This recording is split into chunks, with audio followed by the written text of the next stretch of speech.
Rainy days bring seasonal ecological abundance. The familiar drumbeat of the rainy season has returned, typically spanning May to November, though often extending into December in some regions. Here in our nursery, this period brings a distinct atmospheric shift. While the rest of the country might experience hot and humid conditions in the lowlands at 30 to 49 degrees Celsius, here in the mountains offers a unique tropical experience. During the rainy season, our temperatures are refreshingly cooler, often ranging from 10 to 19 degrees Celsius, a welcome respite from the lowland heat. However, the trade-off is often relentless moisture. The humidity frequently hovers around 90% or even higher, and the city is often enveloped in a mystical, ethereal fog that rolls in, sometimes obscuring visibility entirely and lending the city a perpetually misty, almost otherworldly ambiance. This unique climate transforms my garden into a vibrant theater of life, where every leaf and bloom becomes a stage for the exciting dramas of ants, bees, moths, butterflies, and, notably, a surge of caterpillars. While the persistent rain often keeps the birds tucked away, preventing them from feasting on their usual diet of worms and soft-bodied insects, the absence of these birds means a true boom for the caterpillar population.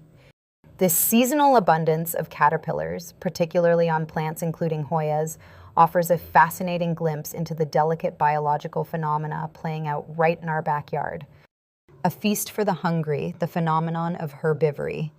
The sight of so many caterpillars munching away on Hoya leaves, especially new leaves in flowers or buds, highlights a fundamental ecological interaction, herbivory.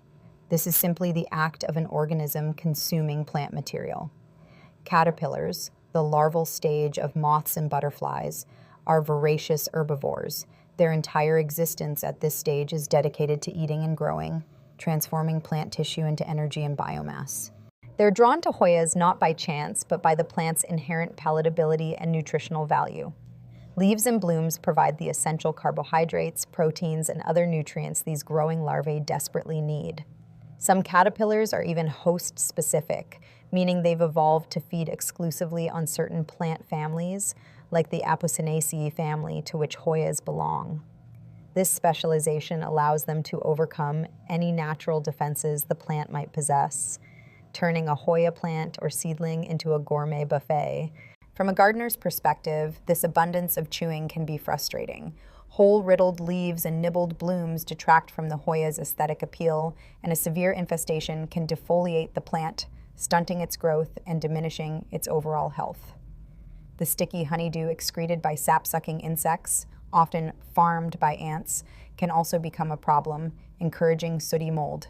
However, from an ecological viewpoint, the presence of caterpillars is a sign of a healthy, functioning ecosystem. They form a crucial link in the food chain, serving as a primary food source for a myriad of other creatures. The dynamics of life, mutualism in the garden.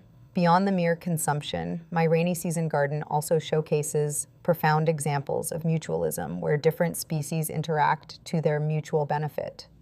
Hoyas are central to several such relationships. One striking example is Myrmecophily, the intricate bond between ants and plants. Many Hoya species possess extrafloral nectaries on their leaves and stems, distinct from the nectar produced in their flowers.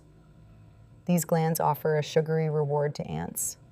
In return, these tiny guardians become the Hoya's vigilant protectors, patrolling the plant and aggressively deterring potential herbivores like caterpillars or other sap-sucking pests.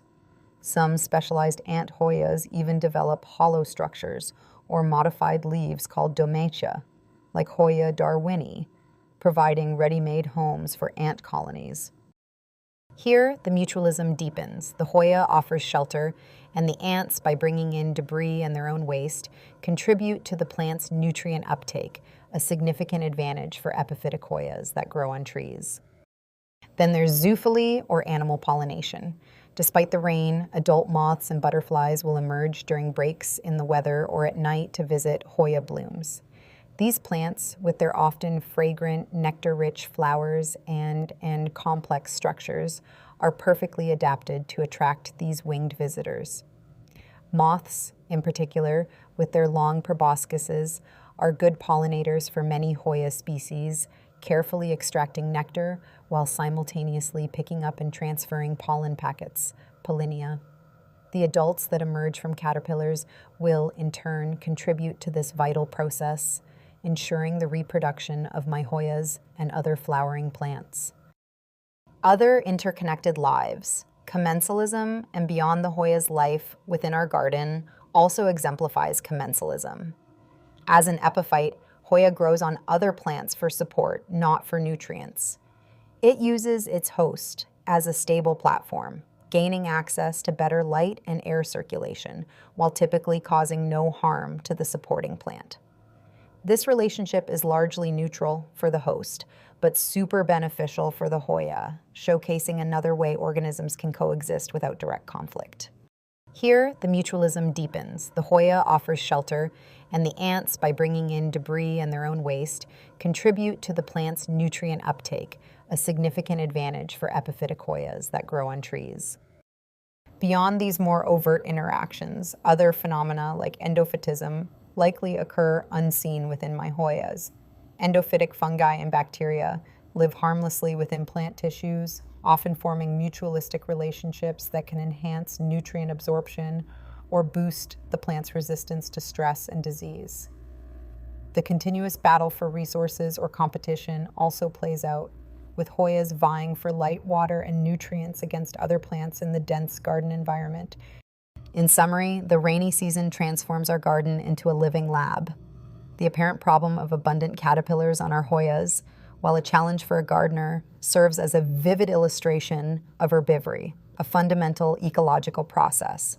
Yet, alongside this consumption, we observe the elegant progression of mutualism in the ant-plant relationship and the vital process of zoophily impollination to continue the evolution of the genus without human intervention. The very nature of the Hoya as an epiphyte highlights commensalism.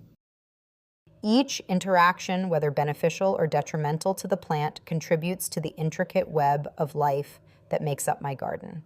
As the rain continues to fall, I'm reminded that even the smallest corner of nature holds endless biological adventures, offering profound lessons in interdependence and survival. I hope you enjoyed our topic and the video. Again, this is Maria from Raregardenblooms.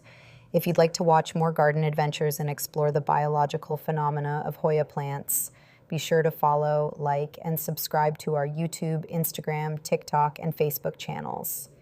Thank you, and happy 127th Independence Day to all our fellow men.